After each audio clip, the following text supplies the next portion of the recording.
हाँ तो प्यारे विद्यार्थियों, नमस्कार। स्वागत है आप सभी का। और आज यानी कि 1 जून 2025 को जो बीएसटीसी का एग्ज़ाम हुआ था फर्स्ट शिफ्ट का, उसका पेपर मेरे पास आ चुका है। फिलहाल इस क्लास में तो अपन राजस्थान जीके के वो प्रश्न सोल्व करने वाले हैं जो आपसे पेपर में पूछे थे। तो बिल्कुल आप भी चेक करो कि आपने पेपर में कितने प्रश्न सही करे। ठीक है, आपसे प्रश्न पूछा था कि राजस्थान से संसद के लिए कितने सदस्य चुने जाते हैं। तो आपके संसद से 35 सदस्य चुने जाते हैं, यानी कि 20 का सही उत्तर था। अगला प्रश्न आपसे पूछा था कि राजपुताना में मराठों के विरुद्ध हुरडा सम्मेलन की अध्यक्षता किसने की थी। तो इसका सही उत्तर आपके ऑप्शन बी जगत सिंह ने करी थी। ठीक है, अगला आपसे पूछा था कि ख्यात है। तो देखो ख्यात है ना, ये राजाओं का इतिहास होता है। क्या होता है? राजाओं का इतिहास। बिल्कुल ऑप्शन बी जो है ये इसका सही उत्तर था। अगला प्रश्न दोस्तों आपसे पूछा था कि राजस्थान में प्रथम निर्वाचित मुख्यमंत्री कौन थे। अपन ने क्लासों में भी अच्छे से लेकर पढ़ा है इसको। तो इसका सही उत्तर है ऑप्शन सी टीकाराम पालीवाल। बिल्कुल, जो टीकाराम पालीवाल थे ये आपके प्रथम निर्वाचित मुख्यमंत्री थे। अगला प्रश्न आपसे पूछा है कि 2023 में हुए राजस्थान विधानसभा के चुनाव में कुल कितने प्रतिशत मतदान हुआ। तो बिल्कुल आपके जो 74.62% है ये मतदान हुआ था। ठीक है, अगला प्रश्न आपसे पूछा था कि तोरावाटी निम्नलिखित में से किस बोली की उपबोली है। तो आपके जो तोरावाटी है ना, ये ढूंढाड़ी की उपबोली है। किसकी है? ढूंढाड़ी की। बिल्कुल, बहुत ही आसान सा प्रश्न था और ये प्रश्न मैंने आपको क्लास में भी सोल्व करवाया था। अगला आपसे पूछा है कि राजस्थान में उस स्थान को पहचानिए जहां इनलैंड कंटेनर डिपो नहीं है।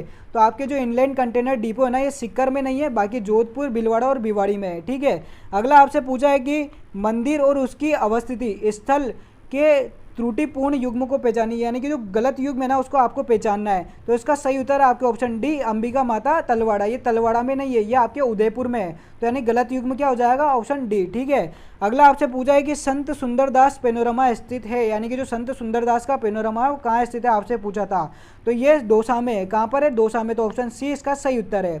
अगला आपसे पूछा है कि निम्नलिखित में से गलत युग्म है। एक तो बांध आपको दिया है और उसका स्थान आपको दिया है। तो इसमें गलत जो है ना वो है आपके ऑप्शन बी माही बजाज सागर डूंगरपुर। ये गलत युग्म है, बल्कि माही बजाज सागर है ना ये आपके बांसवाड़ा में बना हुआ है। ठीक है, ये भी मैंने आपको क्लास में बताया था। राजस्थान के प्रसिद्ध चित्रकार को पहचानिए जो भारत के संविधान के मूल दस्तावेज में किए गए चित्रांकनों के लिए जाने जाते हैं। तो आपके जो राजस्थान के चित्रकार है ना वो थे आपके कृपाल सिंह शेखावत। कौन थे? कृपाल सिंह शेखावत। बिल्कुल ऑप्शन सी सही उत्तर हो जाएगा। ये भी मैंने आपको क्लास में बताया था। जिस भी विद्यार्थी ने मेरे चैनल से तैयारी करी है बीएसटीसी की, उसको ये जीके का पेपर बहुत ही आसान लगा होगा कि बिल्कुल ये प्रश्न अपन ने पहले ही सोल्व कर लिए थे। अगला प्रश्न आपसे पूछा है कि निम्न में से कौन सी भेड़ की नस्ल नहीं है। तो आपके भेड़ की नस्ल है ना ये जमुनापरी नहीं है, ये बकरी की है। मैंने आपको पहले ही बताया था। निम्न में से कौन सा लोक नृत्य पुरुषों द्वारा नहीं किया जाता है? बताइए, पुरुषों द्वारा नहीं किया जाता है वो गुड़ला नृत्य। बिल्कुल, ये महिलाएं करती है, छिद्रित मटका सर पर रखकर करती है, और ये भी चैत्र अष्टमी के दिन। अगला आपसे पूछा है कि किशनगढ़ शैली किस चित्र शैली की उपशैली है। तो आपकी किशनगढ़ है ना ये मारवाड़ शैली की उपशैली थी। बहुत ही आसान सा प्रश्न। अगला प्रश्न अपन से पूछा है कि राजस्थान में 1857 के विद्रोह का प्रारंभ कहाँ से हुआ था। बिल्कुल, ये नसीदाबाद से हुआ था। ये भी अपन ने पहले क्लासों में देख लिया है। केसरबाग वन्यजीव अभ्यारण्य किस जिले में अवस्थित है। तो आपके जो केसरबाग वन्यजीव अभ्यारण्य है ये धौलपुर जिले में अवस्थित है। तो ऑप्शन डी इसका सही उत्तर था। अगला प्रश्न आपसे पूछा है दोस्तों कि विश्व प्रसिद्ध अजरक प्रिंट निम्नलिखित में से किस स्थान से संबंधित है। तो आपकी अजरक प्रिंट है ना ये बाड़मेर से संबंधित है। तो ऑप्शन डी जो है ये इसका सही उत्तर है। अगला आपसे पूछा था कि निम्नांकित में से कौन सा तार वाला संगीत वाद्य यंत्र नहीं है, यानी कि साफ साफ पूछा है कि तत् वाद्य यंत्र कौन सा नहीं है। जो तत् नहीं है आपके सतारा, क्योंकि ये सुशिर है, फूंक देकर बजाया जाता है। ठीक है, ऑप्शन बी इसका सही उत्तर था। अगला आपसे पूछा है कि राजस्थान का कौन सा जिला अनेक नदियों के प्रवाह के कारण 100 द्वीपों का क्षेत्र कहलाता है। मैंने आपको पहले क्लासों में बताया, बहुत ही आसान सा प्रश्न। अपन बांसवाड़ा को 100 द्वीपों का क्षेत्र कहते हैं। ठीक है, अगला प्रश्न आपसे पूछा है कि राजस्थान की कौन सी रियासत मराठों को चोट देने के लिए सर्वप्रथम सहमत हुई थी। तो देखो मराठों ने अपने राजस्थान में कोटा बूंदी से प्रवेश किया था, तो कोटा ने सर्वप्रथम चोट दी थी। ठीक है, ऑप्शन डी इसका सही उत्तर हो जाएगा। अगला प्रश्न आपसे पूछा है कि 2011 के जनगणना के आंकड़ों के अनुसार राजस्थान का उच्चतम साक्षरता वाला जिला कौन सा है। तो ये भी अपन ने देखा है और ये कोटा है। बहुत ही आसान सा प्रश्न, ऑप्शन डी इसका सही उत्तर हो जाएगा। राजस्थान के निम्नांकित सांस्कृतिक स्थलों में से किस एक का संबंध बौद्ध मत से। तो देखिए बौद्ध मत से संबंध आपकी कोलवी की गुफा झालावाड़ से है। ये भी अपन ने क्लास में देखा था। अगला पूछा था आपसे कि पिछवाई चित्रकला कौन सी शैली से संबंधित है। बहुत ही आसान सा प्रश्न, यह आपके नाथ द्वारा शैली से। ये भी अपन ने क्लास में देखा था। अगला प्रश्न आपसे पूछा है कि वर्तमान राजस्थान में कौन सी विधानसभा कार्यरत है। ये भी अपन ने देखा था। तो 16वीं विधानसभा कार्यरत है। ऑप्शन सी सही उत्तर हो जाएगा। अगला प्रश्न आपसे पूछा था कि राजस्थान लोक सेवा आयोग के अध्यक्ष एवं सदस्यों का कार्यकाल कितना होता है। ये भी मैंने आपको बताया था कि 6 वर्ष या फिर 62 वर्ष जो पहले पूरा हो वो माना जाता है। ठीक है, तो ऑप्शन ए इसका सही उत्तर है। अगला आपसे पूछा था कि आरएनबी इंफ्रास्ट्रक्चर नामक राजस्थान का विशेष आर्थिक क्षेत्र संबंधित है। तो बिल्कुल ये बहु उत्पाद से संबंधित है। कहीं से संबंधित है? बहु उत्पाद से। अगला प्रश्न आपसे पूछा था कि राजस्थान के किस किले को गढ़ बीटली कहा जाता है। तो आपके गढ़ बीटली तारागढ़ को कहते हैं, ये अपन पहले ही पढ़ चुके हैं। बहुत ही आसान सा प्रश्न पत्र आया था दोस्तों आपके। राजस्थान में लांगुरिया गीत किससे संबंधित है बताइए। तो लांगुरिया गीत आपकी केला देवी से संबंधित है, ये भी मैंने आपको क्लास में बताया था। अगला प्रश्न आपसे पूछा था कि कुंभलगढ़ और गोगुंदा के बीच का पठार क्या कहलाता है। तो ये भोराट का पठार कहलाता है, ये भी मैंने आपको बताया था दोस्तों। अगला प्रश्न आपसे पूछा था कि निम्नांकित में से कौन सा स्थान संत जसनाथ जी से संबंधित नहीं है। तो आपके जो बांदोली है ना, ये संत जसनाथ जी से संबंधित नहीं है। ठीक है, ऑप्शन बी इसका सही उत्तर है। राजस्थान सतत विकास लक्ष्य सूचकांक 2024 में किस जिले ने प्रथम स्थान प्राप्त किया। तो बिल्कुल ये झुंझुनू जो है इसने प्रथम स्थान प्राप्त किया था। तो ऑप्शन सी इस प्रश्न का सही उत्तर था।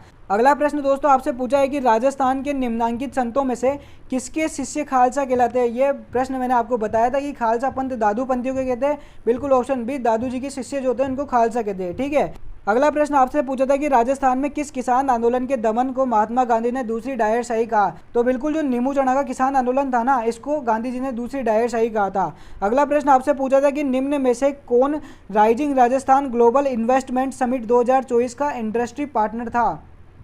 तो बिल्कुल अपने जो रिको था ना, ये आपके इंडस्ट्री पार्टनर था। ठीक है, अगला प्रश्न दोस्तों आपसे पूछा है कि अंता पावर परियोजना कहीं पर आधारित है। तो ये गैस पर आधारित है, ये भी अपन ने क्लास में पढ़ा था।